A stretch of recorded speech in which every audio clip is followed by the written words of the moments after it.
ऐसा जादू है कि जिसके जिस्म को वह मालिश कर दे उसकी सारी थकान, दर्द और दुख पलों में गायब हो जाएं। दिन भर की मशक्कत के बाद गांव वाले कतारों में उसके पास पहुंचते और मालिश करवाकर सुकून हासिल करते। लेकिन फिर एक दिन इसी गांव की एक बेवा औरत शाजिया उस फकीर के पास आई। शाजिया की कमर में दर्द था, मगर उस दिन कुछ ऐसा हुआ कि पूरे गांव का माहौल बदल गया। शाजिया बहाने बहाने से रोज फकीर के पास जाने लगी और फिर एक दिन उसने ऐसा कदम उठाया जिसने सबको हिलाकर रख दिया। गांव वाले जब हकीकत से वाकिफ हुए तो उन्होंने फकीर और शाजिया के साथ ऐसा सलूक किया जिसे सुनकर आपकी रूह कांप उठेगी। आखिर वह क्या राज था जिसने पूरे गांव को आग की लपटों में ले लिया? तो आइए कहानी का आगाज करते हैं। गांव के किनारे पर, जहां खेत खत्म होकर बंजर जमीन शुरू होती थी, वहां एक पुराना सा टूटा फूटा झोंपड़ा खड़ा था। उस झोंपड़े में एक बूढ़ा फकीर रहता था जिसे सब बाबा दरवेश के नाम से जानते थे। बाबा दरवेश की उम्र करीब 90 साल थी। चेहरा झुर्रियों से भरा हुआ, आंखें ढंसी हुई, मगर उनमें एक अजीब सी गहराई और तीखापन था। दाढ़ी बर्फ जैसी सफ़ेद और घनी थी और कपड़े हमेशा मैले, सफ़ेद धोती और फटी हुई बनियान। बाबा दरवेश का गुजर बसर गांव के लोगों पर ही था। कोई अनाज दे जाता, कोई पुराने कपड़े, और कुछ लोग तो बस उसके पास आकर अपना दुख दर्द कह जाते। लेकिन बाबा दरवेश के बारे में एक बात पूरे इलाके में मशहूर थी, वह मालिश करने में माहिर था। गांव के मर्द अक्सर खेतों में काम करके जब थक जाते तो बाबा के पास आते और बाबा अपने तेल से ऐसी मालिश करता कि थकान और दर्द सब गायब हो जाते। लेकिन बाबा हमेशा एक बात कहा करता था, मैं सिर्फ मर्दों की मालिश करता हूँ, औरतों की नहीं। औरतें मेरे पास ना आईं। ये सुनकर गांव की लड़कियां हंसती भी थीं और हैरान भी होतीं, क्योंकि वे जानती थीं कि बाबा की मालिश में कोई रहस्य, कोई ताकत है। लेकिन वह कभी भी औरत को हाथ नहीं लगाता था।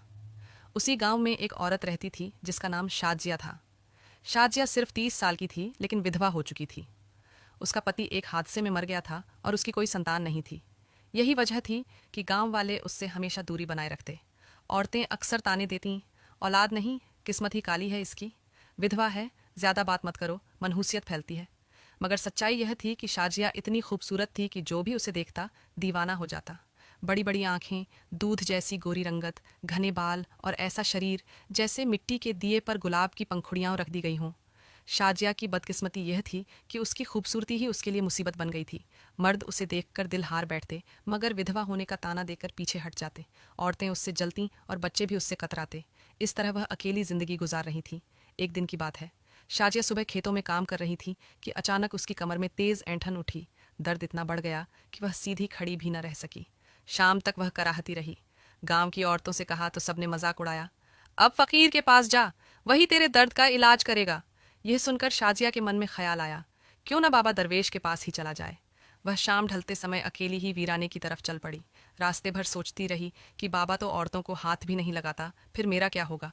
लेकिन दर्द ने उसे मजबूर कर दिया। झोंपड़े के दरवाजे पर पहुंची तो बाबा लकड़ी की चारपाई पर बैठा हुक्का पी रहा था।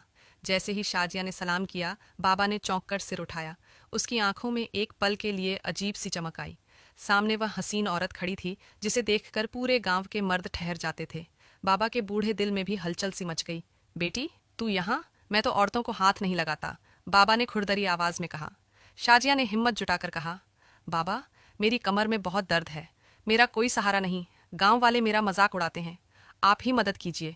बाबा दरवेश देर तक उसे देखता रहा। उसके चेहरे की मासूमियत, उसके जिस्म की नरमी और उसकी आंखों की नमी ने बाबा के दिल को बांध लिया। वह खुद से लड़ रहा था, मगर आखिरकार पिघल गया। अच्छा, अंदर आजा, मैं देखता हूँ। झोंपड़े के अंदर एक दिया जल रहा था। शाजिया धीरे से चारपाई पर लेट गई। बाबा ने पुरानी बोतल से तेल निकाला। उसके हाथ कांप रहे थे। जब उसने पहली बार शाजिया की कमर पर हाथ रखा तो वह पल बाबा की पूरी जिंदगी बदल गया। शाजिया ने आंखें बंद कर लीं और हल्की सी कराह निकली। बाबा के हाथों में वही पुरानी ताकत थी, मगर आज उसके दिल की हालत बदल चुकी थी। वह सिर्फ मालिश नहीं कर रहा था, बल्कि उसकी खूबसूरती में डूब रहा था। हर स्पर्श बाबा के अंदर अजीब सी तड़प जगा रहा था। शाजिया को भी हैरानी हुई। उसने कभी नहीं सोचा था कि यह बूढ़ा फकीर इतनी नरमी और माहिरी से उसका दर्द मिटा देगा। उसके हाथ जैसे शरीर की हर नस रग को सुकून देते जा रहे थे। दर्द भूलकर वह एक पल को शांति में डूब गई। जब मालिश खत्म हुई तो शाजिया उठ बैठी। उसकी आंखों में अजीब सी चमक थी। वह बाबा को देख रही थी जैसे पहली बार उसे पहचाना हो। बाबा भी उसे देख रहा था और मन ही मन कह रहा था, यह औरत तो मेरी जान ले लेगी। उस दिन के बाद शाजिया अक्सर बाबा के झोंपड़े जाने लगी। कभी कमर का दर्द, कभी थकान, कभी बस यूं ही। हर बार जब वह मालिश करवाती, गांव के कुछ लोग छुपकर उसे देख लेते। वे कानाफूसी करते, देखो विधवा फिर फकीर के पास जा रही है। शर्म नहीं आती इसे? एक बूढ़े के पास बार बार जाती है। गांव वालों के दिलों में गुस्सा और जलन बढ़ने लगी, मगर शाजिया को अब परवाह नहीं थी।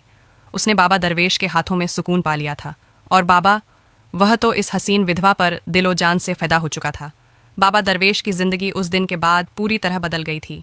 वो जो बरसों से अपनी झोपड़ी में अकेले बैठा वक्त काटता था, अब हर पल शाजिया के इंतजार में गुजरता। दिन ढलने के साथ साथ उसके दिल में एक अजीब सी बेकरारी जागती, और जैसे ही वो झोपड़ी के दरवाजे पर शाजिया को आते देखता, उसकी आंखों में चमक आ जाती। शाजिया भी अब बदल चुकी थी। वो जो गांव वालों की बातों से हमेशा सहमी रहती थी, अब बाबा दरवेश के पास जाकर जैसे खुद को एक नई ताकत में पाती। उसके जिस्म का दर्द तो बाबा की मालिश से कम हो ही गया था, मगर उसके दिल की तन्हाई भी जैसे मिटने लगी थी। लेकिन गांव वाले ये सब कब बर्दाश्त करते? हर रोज़ वो देखते कि शाजिया, जो पहले अकेली रहती थी, अब वीराने की तरफ बार बार जा रही है। औरतें कनखियों से उसे देखतीं और कानों में बातें करतीं। ये फ़कीर तो बड़ा चालाक निकला, बीवा को भी काबू कर लिया है इसने। गांव की बदनामी हो रही है। मर्द भी सर हिलाते और ताने कसते। कोई कहता, हमारी जवान बीवियाँ बैठी हैं और ये बूढ़ा फ़कीर उनकी आंखों का तारा बन गया है। लेकिन सबके दिलों में एक बात थी जिसे वो ज़ुबान पर नहीं लाते थे। शाजिया जैसी हसीन औरत को वो सब चाहते थे, मगर पा न सके। उसका बाबा दरवेश के करीब जाना उनकी अहंकार को चोट देता था। एक दिन की बात है, शाजिया झोपड़ी से बाहर निकली तो 2-3 औरतें छिपकर उसे देख रही थीं। जैसे ही वो गुजरी, एक ने जोर से कहा, बीवा की शर्म मर गई है। दूसरी बोली, हाय हाय, तेरी जवानी फ़कीर के लिए रह गई थी। शाजिया का चेहरा लाल हो गया। दिल चाहा कि ज़मीन फट जाए और वो उसमें छुप जाए, मगर वो चुपचाप अपने घर की तरफ चल दी। उस रात वो देर तक सोचती रही। गांव वाले उसे जीने नहीं दे रहे थे, मगर जब भी आंखें बंद करके वो बाबा के हाथों का लम्स याद करती, उसे सुकून मिलता। एक पल को उसने फैसला कर लिया, जो हो। उसे अब बाबा दरवेश की परवाह ज्यादा है, गांव की नहीं। बाबा भी अपने दिल की जंग लड़ रहा था। रातों को जागता, हुक्के का कश लगाता और सोचता, मैं 90 साल का जर्जर बदन और वो 30 साल की गुलाब जैसी जवानी, ये कैसा करिश्मा है। लेकिन जब वो शाजिया को देखता तो उसके दिल की आवाज़ कहती, यही है वो सुकून जिसे मैं बरसों ढूंढता रहा। कुछ दिन बाद शाजिया फिर बाबा के पास आई। इस बार बाबा ने उससे कह ही दिया, बेटी, लोग तेरी बातें करते हैं, तुझे बदनाम करते हैं। मैं नहीं चाहता कि तेरी वजह से तू और दुख उठाए। शाजिया ने धीरे से कहा, बाबा, मैं कब से लोगों के ताने सुन रही हूँ। अकेली थी तो भी वही कहते थे, आज तुम्हारे पास आती हूँ तो भी यही कहते हैं, मगर सच ये है कि मैं तुम्हारे बिना नहीं रह सकती। तुम्हारी मालिश ने मेरा दर्द तो कम किया ही, मगर दिल को भी सुकून दिया है। ये सुनकर बाबा की आंखों से आंसू बह निकले। वो देर तक चुप रहा, फिर बोला, अगर तेरा दिल यही चाहता है तो एक दिन ऐसा आएगा जब मैं तुझे अपना लूँगा। गांव में अब चर्चाएं हद से बढ़ चुकी थीं। मर्दों की महफिलों में बाबा और शाजिया का जिक्र होता। औरतें कुएं पर पानी भरते समय कहकहे लगातीं। बच्चे गलियों में गाते, बीवा गई फ़कीर के पास, ले आया उसका खास। शाजिया ने सब बर्दाश्त किया, मगर हर बार जब वो बाबा की झोपड़ी से निकलती तो दिल में एक ही ख्याल आता, मैं अकेली नहीं हूँ, बाबा मेरे साथ है। फिर वो दिन आया जिसने गांव को हिलाकर रख दिया। एक शाम शाजिया बाबा के पास बैठी थी। मालिश के बाद दोनों चुपचाप दिए कि रोशनी में एक दूसरे को देख रहे थे। बाहर हवा चल रही थी और झोपड़ा हिल रहा था। अचानक बाबा ने ठोस लहजे में कहा, शाजिया, अब और नहीं। मैं चाहता हूँ सब जान लें कि तू मेरी है और मैं तेरा हूँ। शाजिया का दिल जोर से धड़का। वो लम्हा उसकी जिंदगी का सबसे बड़ा फैसला था। आंखों में आंसू भरकर उसने कहा, हाँ बाबा, मैं तुम्हारी हूँ। बाबा दरवेश ने वहीं फैसला कर लिया कि वो शाजिया से शादी करेगा। अगले दिन सुबह सवेरे बाबा गांव के बीचों बीच आया। लोग हैरान रह गए कि वो बरसों के बाद झोपड़ी से निकलकर महफिल में आया था। उसने बुलंद आवाज़ में कहा, मैं दरवेश हूँ, सब जानते हो। मैंने कभी औरत को हाथ नहीं लगाया, मगर आज ऐलान करता हूँ कि मैं शाजिया से निकाह करना चाहता हूँ। वो मेरी बीवी बनेगी। पूरा गांव सन्नाटे में आ गया। फिर शोर मच गया। औरतें चीखीं, मर्द गुस्से से आग बबूला हो गए। कोई बोला, हाय हाय, बीवा ने हमारी नाक कटवा दी। कोई बोला, फ़कीर तो सारा गांव बेच खाएगा अब। मगर शाजिया हिम्मत के साथ सबके सामने आई और कहा, मैं बाबा दरवेश से निकाह कर रही हूँ। जिसे कुछ कहना है कह लें, मगर अब मैं अपने दिल की सुनूंगी। ये ऐलान गांव वालों के लिए सैलाब साबित हुआ, मगर बाबा और शाजिया ने किसी की परवाह न की। वो जानते थे कि उनकी कहानी अब एक नया मोड़ लेने वाली है। बाबा दरवेश और शाजिया का निकाह। बाबा दरवेश और शाजिया के निकाह के ऐलान ने पूरे गांव में आग लगा दी थी। जिस दिन से बाबा ने कहा था कि वह शाजिया से शादी करेगा, उस दिन के बाद से गांव के चबूतरे पर हर रात मजमा लगने लगा। मर्द आपस में सिर जोड़कर बातें करते, हमारी नाक कट गई, एक विधवा औरत ने सारा गांव जलील कर दिया, और वो बूढ़ा फ़कीर 90 साल का, ये तो सीधी सीधी गांव की तौहीन है। इसे रोकना होगा, वरना कल हमारी औरतें भी अपनी मर्जी से चलने लगेंगी। औरतें भी जलन से सुलगने लगीं। कुएं पर जब पानी भरती तो एक दूसरे से कहती, क्या जरूरत थी शाजिया को फकीर के पास जाने की? जवानी बर्बाद कर दी इसने एक बूढ़े पर। मगर इन सब बातों के बीच शाजिया और बाबा के दिल और करीब आते गए। गांव वालों के ताने अब उनके लिए बेमानी हो चुके थे। निकाह का दिन आया तो गांव में हंगामा बरपा हो गया। बाबा ने साधारण सा इंतजाम किया। झोंपड़ी के बाहर एक पुराना कालीन बिछाया, एक मौलवी साहब को बुलाया और 2-4 गवाह। शाजिया सफ़ेद दुपट्टे में आई, आंखों में सुकून और होंठों पर हल्की सी मुस्कान थी। मौलवी ने निकाह पढ़ाया। बाबा ने थरथराते हाथों से कबूल किया और शाजिया ने भी मजबूत आवाज में कहा, कबूल है। यूं एक हसीन विधवा और एक बूढ़े फकीर का रिश्ता मुकद्दस बंधन में बंध गया। गांव वालों के लिए यह निकाह झलझला साबित हुआ। निकाह के दूसरे दिन ही गांव के कुछ बड़े बाबा की झोंपड़ी पर आए। उनके चेहरों पर गुस्सा साफ झलक रहा था। देख फकीर, एक बूढ़ा जमींदार चिल्लाकर बोला, हमने तुझे हमेशा इज्जत दी, खाना दिया, तुझे अपना समझा, मगर तूने गांव की सबसे हसीन औरत को बदनाम कर दिया। ये शादी हम कभी कबूल नहीं करेंगे। बाबा दरवेश ने हुक्का एक तरफ रखा और पुरसुकून आवाज में कहा, मैंने किसी को धोखा नहीं दिया, न ही कोई चोरी की। मैंने सिर्फ अपनी ज़रूरत पूरी की और शाजिया ने अपनी। ये निकाह खुदा के नाम पर हुआ है, तुम्हारे गुस्से से नहीं टूट सकता। ये सुनकर सब घुमसुम रह गए। बाबा की आंखों में वही पुरानी शिद्दत थी, जैसे वो सबके घमंड को तोड़ देगी। अब जिंदगी एक नए रास्ते पर चलने लगी। शाजिया रोज़ बाबा के लिए खाना बनाती, झोंपड़ी साफ करती और बाबा की खिदमत करती। बदले में बाबा उसे अपनी ज़िंदगी का सबसे कीमती तोहफा देता, मोहब्बत और तहफ़्फ़ुज़। बाबा की मालिश अब शाजिया के लिए सिर्फ जिस्म का सुकून नहीं रही, बल्कि दिल का करार भी थी। हर बार जब बाबा के हाथ उसके जिस्म पर फिसलते, शाजिया को लगता जैसे उसकी सारी तन्हाई ख़त्म हो गई है।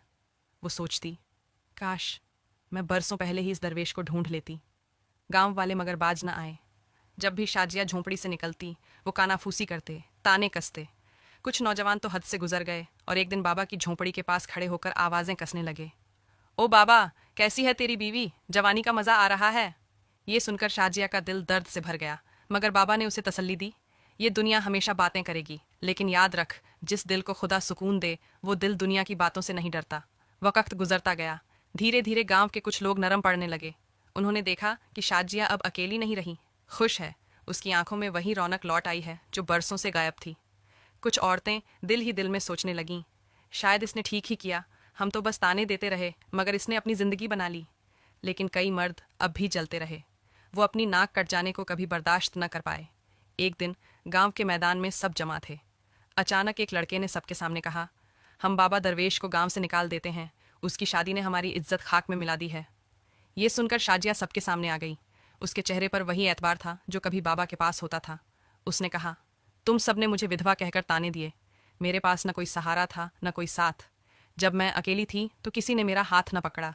आज जब एक फ़कीर ने मुझे इज्जत दी, मेरा साथी बना, तो तुम्हें बुरा लग रहा है? ये तुम्हारी तंग नज़री है, मेरा कसूर नहीं। गांव पर जैसे खामोशी छा गई। सब हैरान रह गए कि वही शाजिया जो कभी डरी सहमी रहती थी, आज सबके सामने कितनी दिलेरी से बोल रही है। बाबा दरवेश ने उस लम्हे दिल ही दिल में सोचा, यही है मेरा असल सुकून, ये औरत जिसने मुझे जवानी में नहीं बल्कि बुढ़ापे में चाहा। वक्त गुजरा और रफ्ता रफ्ता गांव ने भी हकीकत कबूल कर ली। अब कोई शाजिया पर सीधे सीधे ताना नहीं कसता था। अलबत्ता पीछे बातें अब भी होती, मगर शाजिया को परवाह न थी।